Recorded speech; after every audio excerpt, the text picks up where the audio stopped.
Hi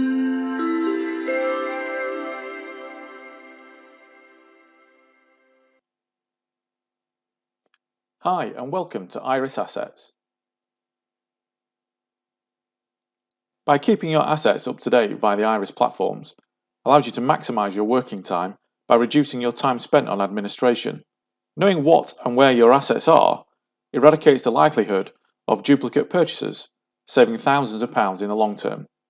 Understanding what status and condition your assets are in allows you to better utilize them, providing greater value for money for the longest amount of time.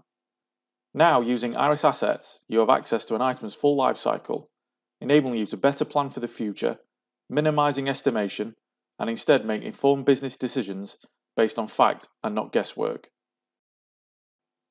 This video will show how quickly and easy it is to add an asset using Iris Assets. Using the mobile app or the browser-based interface on a desktop or tablet, you can add assets individually, in bulk, or through an import from your existing legacy system. I'm going to show both ways, so let's use the most convenient way for when you're out and about in school, the Iris Assets app.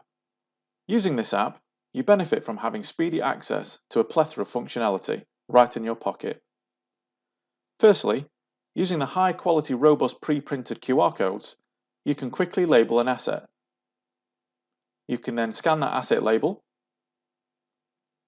add the details by selecting the asset type, add a quick picture or room video audit. Once on the correct asset type, you benefit by only having to input the information required for that specific asset type.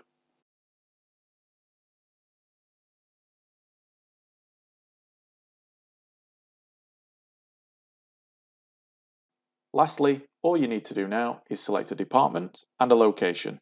You can now get on with your day, knowing you don't have to go back to your office, boot up your PC, and update that already outdated spreadsheet. To add an asset on the browser-based solution is almost exactly the same. Moving over to Add an Asset, and just like the mobile app, add an ID number, a name, an asset type, a department location, or to create multiple, select how many you want to add at once, starting from an ID number on your QR code labels, and off you go.